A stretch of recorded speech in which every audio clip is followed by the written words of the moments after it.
नमस्कार बच्चों, कैसे हैं आप लोग। मैं होप करता हूं कि आप अच्छे ही होंगे और आपकी पढ़ाई भी ठीक चल रही होगी। आज बच्चों हम लोग बेसिकली क्या है टॉपिक सीक्वेंस सीरीज पढ़ रहे हैं। इससे पहले हमारी 2-3 वीडियो सीक्वेंस सीरीज पर आ चुकी है। मैंने आपको ज्योमेट्रिक प्रोग्रेशन की थ्योरी कंप्लीट कर दी थी। आज उससे रिलेटेड प्रॉब्लम्स आपको कुछ मैं कराऊंगा, तो आप देखिए यहाँ पे हम कैसे इन प्रॉब्लम्स को करते हैं। बच्चों प्रॉब्लम है आपकी, ये एनसीईआरटी में भी है, problem number 3। The 5th, 8th and 11th term of a GP are P, Q and S respectively, so that Q square equal to PS।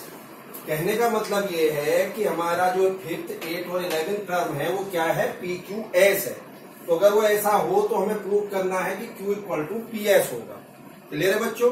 तो चलिए हम मान लेते हैं कि late A is the first term and R is the common ratio of this geometric progression। तो चलिए साहब T5 क्या है P, और T5 को क्या लिखेंगे AR की पावर 4, क्योंकि हम जानते हैं formula Tn equal to AR की पावर n-1 होता है। फिर T8 क्या है Q, AR की पावर 7। T11 क्या है S, AR की पावर 10। मुझे इसके आंसर से ही पता चल रहा था जो प्रूव करना था। इसने PS equal to Q square करा है, तो PS कब होगा, P और S इक्वेशन 1 और 3 को मल्टीप्लाई करिए आपस में, 1 और 3 को। तो क्या हो जाएगा AR की पावर 4 इंटू AR की पावर 10, A स्क्वायर R की पावर 14, और इसको मैं क्या लिख सकता हूं AR की पावर 7 का होल स्क्वायर, और AR की पावर 7 क्या है बच्चों Q। तो PS equal to Q square आया या नहीं आया, बोलिए। इससे आगे बहुत इजी प्रॉब्लम्स है, सम पूछे गए हैं नॉर्मल। नेक्स्ट देखिए problem number 11। Evaluate sigma k is equal to 1 से कहां तक वैल्यू हमारी है 11 तक, ट्वाइस ब्रैकेट में ट्वाइस प्लस 3 की पावर k। बच्चों आप जानते होंगे ये जो सिग्मा है, सिग्मा का मतलब होता है एडिशन, और पाई का मतलब होता है मल्टीप्लीकेशन। बात समझ रहे हो कि नहीं। तो यहां चूंकि नोटेशन सिग्मा का है तो हम क्या करेंगे, k की वैल्यू रखते चले जाइए। सबसे पहले पहली वैल्यू k इक्वल टू 1, तो 2 प्लस 3 की पावर 1 पहला ब्रैकेट, प्लस ये पूरी संख्या 1 है ये, फिर प्लस k की वैल्यू 2 रखिए, 2 प्लस 3 स्क्वायर, फिर 3, फिर अप टू लास्ट में 11, 2 प्लस 3 की पावर 11। आप एक ढंग से बच्चों ऐसे समझो जैसे 1 प्लस 2 प्लस 3 प्लस 4 प्लस 5 कोई संख्या है, तो मैं इसको sigma n equal to 1 to 5 ऐसे लिख सकता हूं। बात कुछ समझ में आई कि नहीं। अब ध्यान से समझो, यानी कि मैं इसको पूरा लिखूं ऐसे, या तो 1 प्लस 2 प्लस 3 प्लस 4 प्लस 5, या शॉर्ट में sigma n where n equal to 1 से 5। n की जब हर वैल्यू के बाद आप प्लस साइन लगाते चले जाएंगे तो आपको सिग्मा n की वैल्यू मिल जाएगी। आप क्लियर हो गई। तो चलिए साहब, अब मैंने क्या करा, 2 2 2 ये सब अलग ले लिए, तो ये कितने 11 बार आएंगे कि नहीं, प्लस 3 3 3 ये अलग ले लिए 3 की पावर 11 तक, तो ये तो 2 इंटू 11 सीधा सीधा, प्लस इसमें मैंने फॉर्मूला लगा दिया ये SN AR की पावर n-1 R-1, क्योंकि यहाँ कॉमन रेशियो R जो है वो 1 से बड़ा है, R की वैल्यू 3 है, तो A 3 की power 11 total number of term -1, और ये R-1 3-1, तो ये कितना हो गया 22 प्लस 3/2 3 की पावर 11-1। बोलो बच्चों, तो इस ढंग से हम इस टाइप की सीरीज का सम निकाल सकते हैं। चलिए इसका स्क्रीनशॉट लीजिए जल्दी से। चलिए बच्चों देखिए इस टाइप की प्रॉब्लम्स को कैसे सॉल्व करेंगे हम। Find the sum to n term of the sequence. Sequence है आपकी 8, दूसरा टर्म 88, फिर तीसरा है 888, फिर 4 बार 8, इस ढंग से 8 बढ़ते चले जा रहे हैं। पहले टर्म में 1, दूसरे में 2, तीसरे में 3, फोर्थ में 4, फिफ्थ में 5 8 हो जाएंगे अप टू n टर्म्स तक। तो चलिए साहब, मैंने इनको S मान लिया कि S इनका सम है, सबको एडिशन का साइन लगाया। अब मैंने 8 कॉमन लिया, तो अंदर क्या हुआ 1 11 1 1 1 1 1 1 1 दिस। सवाल ये कि 8 कॉमन क्यों लिया, हर चीज के पीछे लॉजिक है, ऐसा नहीं है। 8 बाहर लेने से एक सिमेट्री सी नजर आई मुझे, 1 11 और ये कितना हो जाएगा 1 1 1 इस ढंग से। अब मैंने क्या करा, इसी सीरीज को 9 से मल्टीप्लाई करा और 9 से डिवाइड कर दिया। और ऐसा करने के पीछे लॉजिक बन गया है क्या, 9 को मैंने 10 माइनस 1 लिखा, 99 को 10 स्क्वायर यानी कि 100 माइनस 1, 999 को 1000 माइनस 1 यानी कि 10 क्यूब माइनस 1, ये 10 की पावर 4 माइनस 1, दिस। क्या अब समझ में आ गया आपको क्यों हम ऐसा जोड़ तोड़ कर रहे थे? क्योंकि अब हमारे पास एक सीरीज बन गई, एक हमें पता चल गया कि हाँ साहब हमारी ये सीक्वेंस एपी या जीपी या एचपी या क्या है। तो अब एक सीरीज बनते ही हमें पता चल गया कि साहब ये एक जीपी बन रही है। तो ये 10 वाले टर्म्स अब एक तरफ ले लिए मैंने, ठीक है बच्चों, 10 वाले टर्म्स अब एक तरफ लिए और बाकी 1 ये जितने माइनस में थे माइनस साइन लेके 1 plus 1 up to n terms लिख लिया। अब अगेन देखिए इसका सब निकाल दिया मैंने, वही फॉर्मूला अभी a r की power n minus 1 r minus 1 minus 1 n times लिखोगे तो n, तो फाइनली क्या आ गया, ये 8/9 बाहर नहीं था, 10/9 10 की power n minus 1 minus n। अब या तो यहीं छोड़ दो इसे, कोई दिक्कत नहीं, या इसको अंदर मल्टीप्लाई कर दो, वो आपकी सोच पे डिपेंड करेगा। क्लियर है जी? तो चलिए साहब इसको नोट करिए, मैं समझता हूं बहुत टिपिकल तो नहीं है।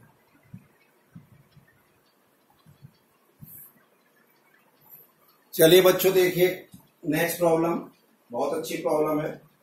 Yes, find the 4 number forming a GP. हमें जीपी के 4 नंबर बताने हैं जो जीपी फॉर्म कर रहे हो। तो क्या है, in which the third term is greater than the first by 9, यानी कि T3 किसके इक्वल है, T1 प्लस 9 के। T3 T1 से 9 अधिक है, ग्रेटर देन 9, तो ऐसे तो लिखेंगे T3 equal to T1 plus 9 and the second term is greater than the fourth term by 18, मतलब T2 इज इक्वल टू क्या है, T4 प्लस 18। T2 जो है T4 से 18 अधिक है, तो T2 minus T4 equal to 18 हुआ कि नहीं हुआ? तो चलिए साहब फिर वही फर्स्ट टर्म ए मान लीजिए, कॉमन रेशियो आर ले लीजिए। तो क्या करेंगे, T3 क्या हो गया ए आर स्क्वायर और ये ए इक्वल टू 9 प्लस 9, इसमें से ए इधर ले लिया हमने, ए कॉमन लिया तो r square minus 1 equal to 9। बोलो बच्चों, इसे यहीं छोड़ दो। अब इधर आइए, A R cube plus 18, A R cube minus A R इधर ले आओ, 18 उधर ले जाओ माइनस 18, ए आर कॉमन ले लो तो आर स्क्वायर माइनस 1 बचा, बोलो जल्दी से, इक्वल टू माइनस 18। और इस इक्वेशन को इस इक्वेशन से डिवाइड कर दो, इस वाली से, A R square minus 1 over 9, R square ये ब्रैकेट कैंसिल, ए से ए, तो आर इक्वल टू माइनस 2 आया। अब इस आर की वैल्यू माइनस 2 यहां रख दो, तो यहां से ए की वैल्यू 3 आई। तो भैया 4 नंबर हमारे पास क्या होंगे बता सकते हो, ए R square, A R cube. अब ए और आर की वैल्यू रख दीजिए, आपको सारे के सारे नंबर मिल जाएंगे। क्लियर है बच्चों? बहुत टिपिकल नहीं है, ऐसी प्रॉब्लम आप लोगों ने 10th में भी की होंगी। चलिए नोट कर लीजिए जल्दी से इसको। चलिए बच्चों देखिए नेक्स्ट प्रॉब्लम। बच्चों ये प्रॉब्लम आपके यहाँ बोर्ड में और इनके एकेडमिक लेवल पे जरूर आती है और आपकी जेई लेवल में भी आती है। कैसे आती है देखिए, if the pH, QH and RH term of a GP are A, B, C, prove that A की power Q minus R, B की power R minus P, C की power P minus Q is equal to 1। ऐसी एक problem बच्चों AP में भी थी, बस वहां एक्सपोनेंशियल फॉर्म में ना होके सीधा लीनियर फॉर्म में थी। तो यहाँ तो प्रूव करवा रहा है कि दिस इक्वल टू 1 होगा। आपको कंपटीशन लेवल पे इसी में क्या पूछ लेगा वो, then the value of this is. अब ऑप्शन होंगे 4, 1, B option 2, C option -1, D option none of these, इस ढंग से आपको गिवन होंगे। Very simple, let capital A is the first term and capital R is the common ratio. क्योंकि इसने small और आर यूज कर रखा है, इसलिए कैपिटल ए ले लो आप फर्स्ट टर्म को, और कैपिटल आर ले लीजिए आप क्या, कॉमन रेशियो। ठीक है, तो गिवन है a is equal to TP, TP means a are की पावर पी माइनस 1, बी कितना है क्यूएथ टर्म ए आर की पावर क्यू माइनस 1, सी कितना है r th term a are की पावर आर माइनस 1। यहां तक तो कोई समस्या नहीं होगी, ये तो गिवन है। बस सिंपल, कुछ नहीं। ये जो ए बी सी ये वैल्यूज आई हैं आपकी इक्वेशन 1 2 3, इन तीनों को उठा के इस इक्वेशन में रख दीजिए ए बी सी की जगह। तो चलिए ए की जगह मैंने यहां क्या रखा, ए क्या है, ये ए आर की पावर पी माइनस 1 और इस टोटल की power Q minus R. B की जगह ये ए आर की पावर क्यू माइनस 1 टोटल की पावर आर माइनस पी। ये आर की पावर आर माइनस 1 और फिर टोटल की पावर पी माइनस क्यू। अब इस पावर को भी अंदर ले आओ, ए की पावर क्यू माइनस आर की power P minus 1 into this, फिर ए की power are minus p, q की आर की power Q minus 1 and r minus p, again a की power P minus q r की power are minus 1 into p minus q. Clear है बच्चों? अब ए के सारे टर्म एक तरफ ले लीजिए, तो ए के जब सारे टर्म हम एक तरफ लेंगे तो ए की पावर देखिए q minus r plus r minus p plus p minus q, सारे टर्म आएंगे। ऐसे आर की power P minus 1 q minus r plus इसके q minus 1 r minus p plus ये वाला ऐड हो जाएगा। आप ये देख रहे हो सारे कैंसिल, ए की पावर 0। अब बच्चों आर की पावर में इन सबको मल्टीप्लाई करके ऐड कर लो, इसको इसमें मल्टीप्लाई करो पूरे को, फिर इसको इसमें सबको, और जब ऐड करेंगे तो सारे कैंसिल होके 0 आ जाएंगे। तो यहाँ क्या आया, ए की पावर 0 आर की पावर 0, मतलब ए आर की पावर 0 और विच इज इक्वल टू 1। बोलिए बच्चों, क्लियर है कि नहीं? चलिए नोट करिए इसको। चलिए बच्चों देखिए नेक्स्ट प्रॉब्लम, प्रॉब्लम नंबर 24 देखिएगा क्या है ये। Yes, so that the ratio of the sum of first n term of a GP to the sum of the term from n plus 1 to 2n term is 1 over r की power n। अब आप ध्यान से सुनना क्या पूछ रहा है। वो ये कह रहा है कि पहले n टर्म का sum t1 t2 t3 up to tn over sum of the term from n plus 1, यानी कि tn plus 1 plus tn plus 2 plus t2n, n plus 1 से 2n टर्म का सम का जो रेशियो है वो 1 ओवर r की पावर n होगा, ऐसा हमें प्रूव करना है। सीधी सीधी भाषा में बच्चों समझिए, वो ये कह रहा है, कोई एक जीपी है, ज्योमेट्रिक प्रोग्रेशन है, उसके पहले n टर्म ले लो t1 से लेके tn तक, और फिर नेक्स्ट n टर्म ले लो, नेक्स्ट n मतलब tn प्लस 1 से लेके t2n तक। तो इनका जो रेशियो होगा वो 1 ओवर r की पावर n होगा, और r क्या लिया है यहाँ पे इसने, कॉमन रेशियो। क्लियर है बच्चों? तो simple t1 t2 t3 plus tn over tn plus 1 plus tn plus 2 up to क्या हो जाएगा t2n तक। जल्दी बोलो, ठीक है कि नहीं? तो भाई ऊपर का सम सीधा वही a 1 माइनस आर की power n over 1 minus R, तो a कितना है t1 है। अब जब यहां हम लगाएंगे नंबर ऑफ टर्म, तो यहां भी बच्चों n ही है, बट इस केस में फर्स्ट टर्म हमारा tn प्लस 1 है। क्लियर है? फॉर्मूला फिर वही 1 माइनस आर की power n over 1 minus R, ये पूरी फिगर इससे कैंसिल हुई, बचा क्या t1 over tn plus 1। t1 मैंने a ले लिया, तो tn प्लस 1 a r की पावर n होगा कि नहीं, a से कैंसिल, 1 ओवर r की पावर n आपको आंसर मिल गया। बात बच्चों यहां तक क्लियर है कि नहीं है? यस। फिर प्रॉब्लम देखिए next, if the arithmetic mean and geometric mean of the root of a quadratic equation are 8 and 5। कोई क्वाड्रेटिक इक्वेशन है, उसके रूट मैंने अल्फा बीटा ले लिए। क्या ले लिए बच्चों? Alpha beta. तो उन अल्फा बीटा का अर्थमेटिक मीन तो 8 है, और उस अल्फा बीटा का ज्योमेट्रिक मीन कितना है बच्चों? 5 है। हाँ या ना? बोलो जल्दी। तो चलिए, अल्फा बीटा का वो नंबर्स है और a उनके बीच अर्थमेटिक मीन है, तो a equal to alpha plus beta by 2।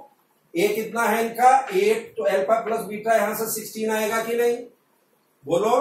अब जी अगर इसका अल्फा बीटा का ज्योमेट्रिक मीन है, तो G equal to under root alpha, तो G square equal to alpha beta, और जी कितना दिया है इन दोनों का? अल्फा बीटा का ज्योमेट्रिक मीन कितना है? 5। तो यहाँ पे alpha beta equal to 5 square equal to 25। अब वो क्या कह रहा है? Then obtain the quadratic equation, यानी कि हमें वो क्वाड्रेटिक इक्वेशन फॉर्म करनी है बच्चों जिसके रूट अल्फा बीटा हमने लिए थे।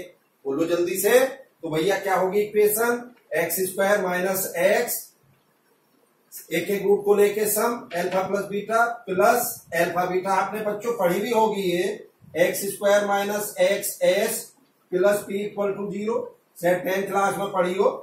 X square minus sum of the root plus product of the root equal to 0 आप करते हो कि नहीं? तो बस अल्फा प्लस बीटा यहां से 16 रख दिया, अल्फा बीटा 25, तो ये आपकी क्वाड्रेटिक इक्वेशन बन गई जिसके रूट अल्फा बीटा है और उनका ज्योमेट्रिक मीन 5 और अर्थमेटिक मीन 8 दिया हुआ है। क्लियर है बच्चों? चलिए नोट करिए इसको जल्दी से। चलिए बच्चों देखिए नेक्स्ट। यस, प्रॉब्लम नंबर 27 है ये। Find the value of n so that a की power n plus 1 plus b की power n plus 1 over a की पावर n प्लस b की power n may be the geometric mean between a and b। ये आपका question है given. बात समझ में आई कि नहीं आई? वो ये कह रहा है कि n की किस वैल्यू के लिए ये क्वांटिटी a और b का ज्योमेट्रिक मीन होगी। बच्चों एक प्रॉब्लम हमने ऐसे ही उसमें की थी अर्थमेटिक मीन में, एक ऐसी ज्योमेट्रिक में है। आपके यहाँ जो आपका हाफरली या एनॉर्मल जिसमें भी सिलेबस में ये होगी, ये प्रॉब्लम दोनों में से एक पक्का आती है, ये ध्यान रखिए।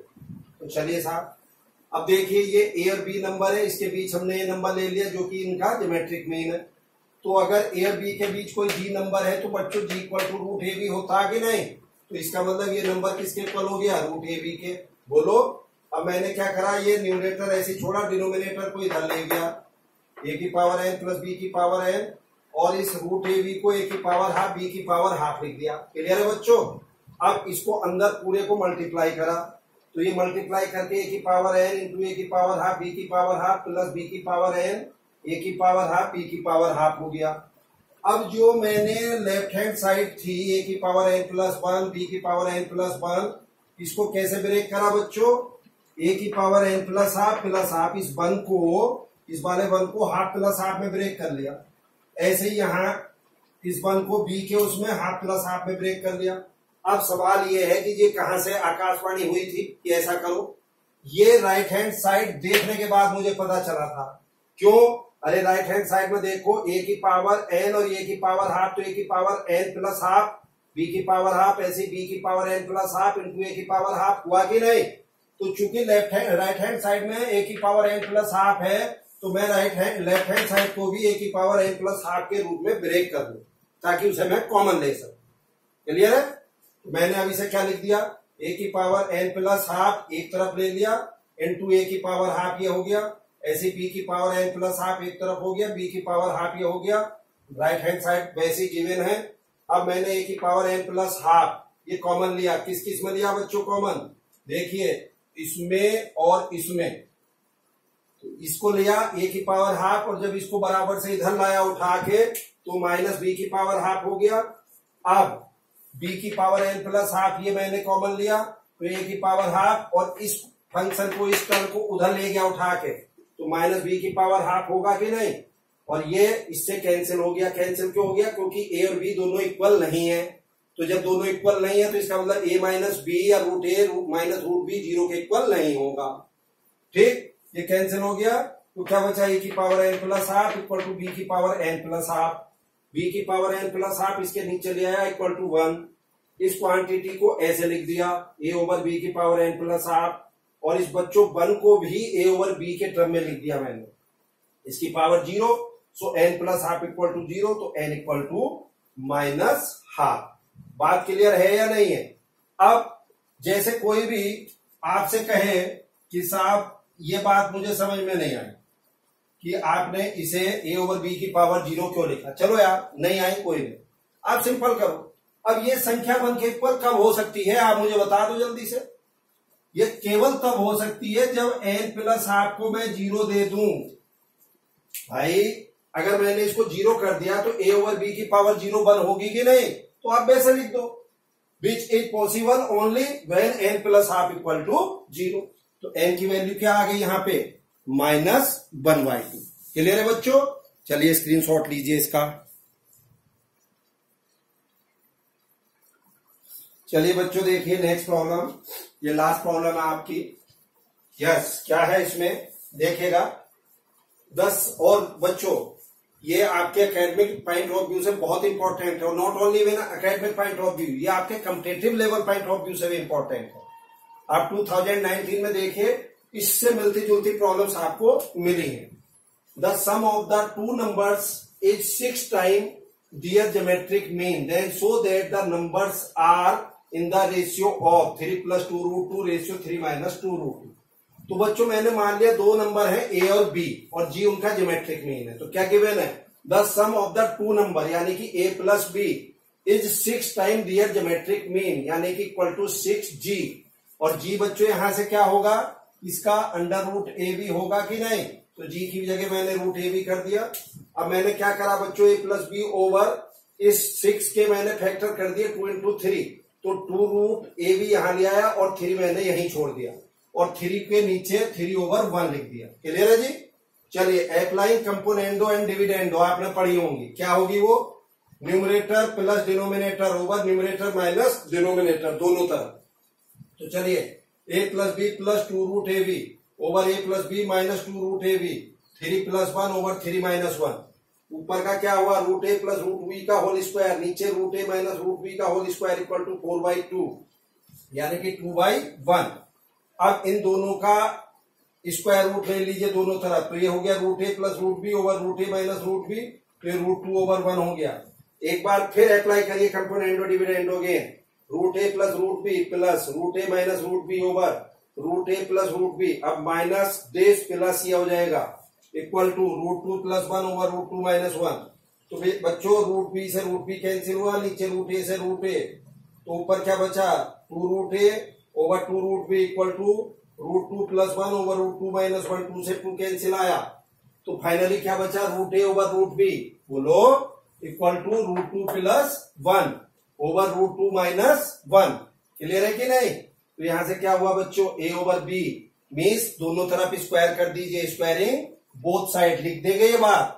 तो यहां क्या होगा, a over b a square plus b square 2 plus 1 plus 2 a b यानी कि 2 रूट 2, फिर a square plus b square minus 2 a b. Clear है। तो ए ओवर बी क्या हो गया 3 plus 2 root 2 over 3 minus 2 root 2। So ratio of the number are 3 plus 2 root 2 ratio 3 minus 2 root 2। Clear है बच्चों, यहाँ पे आप इसे नोट कर लीजिए, बहुत इंपॉर्टेंट प्रॉब्लम्स है दोनों academic level as well as competitive level.